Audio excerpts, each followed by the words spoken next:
Hey, it's Tom from Tom's Toons, and in this video, you're going to follow me along as we remove the steering wheel and the rotary steering system from this console.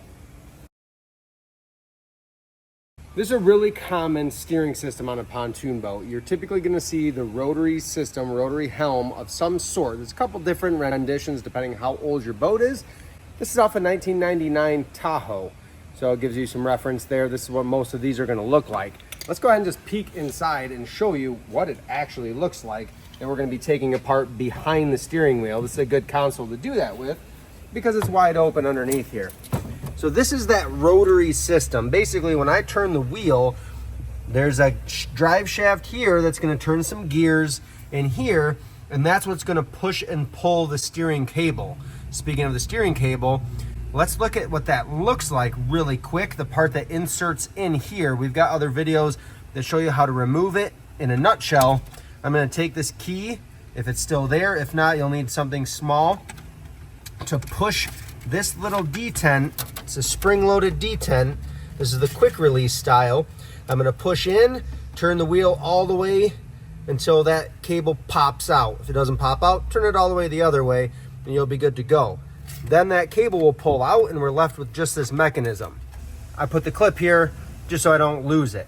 Keep in mind, sometimes you might have a aluminum nut that you loosen here to remove the cable. Some of them are going to have one or two bolts that run through and hold the cable in. Let's go look at what that cable end looks like so you have some reference. This is what the end of a rotary helm cable will look like, whether it's quick release or not. So quick release, that detent that I push in, the spring-load detent, was locking this little barb in place so that the cable can push and pull with the rotary gears. If you have the bolt style, it's going to bolt on each side, locking this in place. The cable itself looks like, at least on this end, looks like a coil, and that's what those gears on the inside are going to grab into and push and pull. The actual cable is inside of that, and that runs all the way to the end at your motor. That gives you an idea of what that looks like. I'll put the link to the video that shows removing and reinstalling the cable right now. But let's look at the actual system, because that's what's going to have a lot of people stumped and intimidated. It's not so bad. I'm going to show you how to tackle it. Before I can get at any of this to remove it, I got to start on the top side, on the steering wheel side. So we'll come back here in just a minute. I got to get my wheel off of here before I do anything. So typically you're going to have some sort of little cap in the center. You might have some Allen screws or Phillips head screws or flathead to remove, but this one is very typical. It just pops right out of there. And then you're usually going to have a 3/4 inch nylock nut that's holding onto, this is that drive shaft, the steering shaft. So I'm going to go ahead and loosen this off.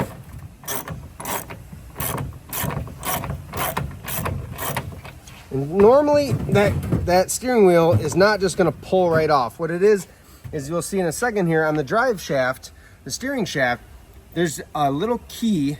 I call it a half moon key. Somebody's going to comment and correct me. I know there's a technical name for it. I just can never remember it. So I get this loosened off just so I'm covering the threads with the nut. That way, when I bang on it with my plastic hammer here, I'm not going to ruin the threads. So what I need to do is apply a little bit of force away. So I'm trying to pry out.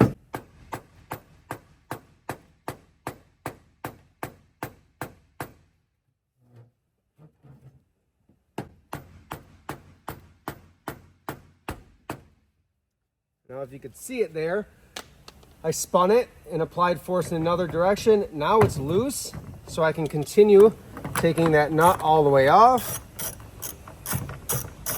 You really don't want to damage those threads. If you do, you're probably not going to be able to reuse your system because it's a really funky fine thread. That wheel can now come off. You can see how it was held on. The key slides into one of these openings. That's what locks it in. That's what gets corroded a lot of times too. You got some different metals in there. Things just get locked up over the years. And here's that key. I call it a half moon key because look at that. Looks like a half moon. But comment that technical term for it if you will. If you care, read the comments. Somebody will put it in there for us, I bet. Now we've got two, typically it's a Phillips head The number 2 Phillips stainless screw holding these into position. If it's from the factory, that's how it comes. If it's not, you'll have to adjust. Typically though, you're gonna have some mud dobblers, maybe a spider web, spider nest come out of there, but typically they're caked in crud. So I'm gonna grab my drill bit, my number 2 Phillips, we'll back these out, and that's gonna remove this bezel right off of here. See all the crud in there? That's right. Sometimes you gotta dig around to get your Phillips head to bite. That's gonna slide right out, and those are indeed those number 10 stainless Phillips head screws. If you're reusing this, a lot of times those screws are gonna stay intact in their spots. What I do is I use this as a little tray now to throw my hardware and half moon key on in there. We'll set that aside because I'm gonna reuse that when we put it on the new console. This is a little different because it's such a thick mechanism going through here, but what you're gonna have is a series of 3 1/2-inch. So you need a 1/2-inch wrench or socket for these, and there is a nylock nut on the back side of these ones. These other ones, these other brass bolts, are a 7/16 head, and I'll show you what I use for that. I'm gonna use an extension with a 7/16 socket on the end. So first, we're gonna go ahead and drop these out, those 7/16 bolts, and that's gonna allow me to pull the whole rotary mechanism right on out of there, and we'll see what's behind. With these, I can crack them loose, and then I'll usually throw it on my impact, back those right out. Sometimes they're gonna be long like these ones, some are gonna be shorter, just depends on the model you have.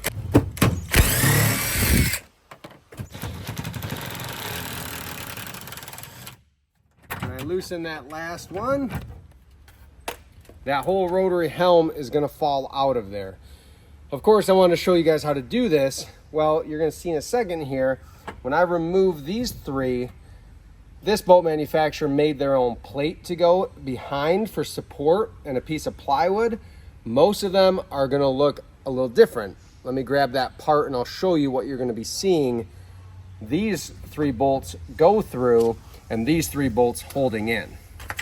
These steering systems from the factory, or if you order a new one, they come with this piece. It's a brass piece that would fit inside of here, and these 3 bolts, you can see the pattern would line up.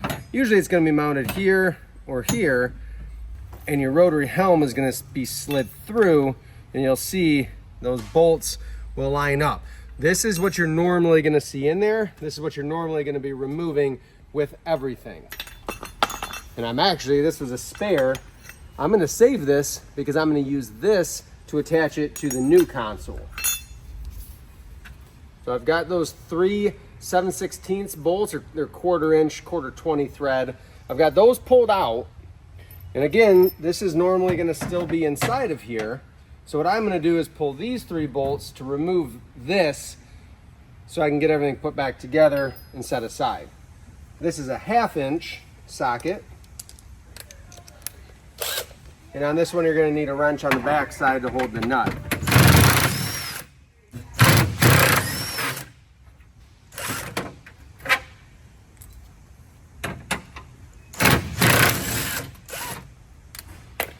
And again, this is pretty unique. This is just something that they did from the factory to help sandwich a piece of plywood between the fiberglass. This is real flimsy fiberglass plastic here. That we're gonna throw away because we're gonna use the one that came from the factory with the Teleflex steering system instead. It would have been like this with the bolts going through. When I remove the bolts, I'd pull it right out of the helm. And I'm gonna slide this right over top of that rotary helm. I'll line those holes up, and just so I don't lose anything, I'm gonna drop these back in here.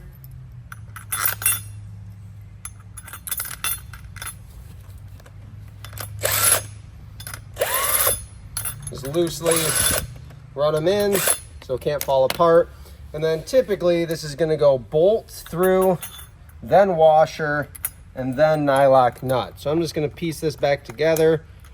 Usually that bolt's gonna sit right against the brass there, but in this case, they did the opposite. They put the washer on the face side of the helm to help reinforce there.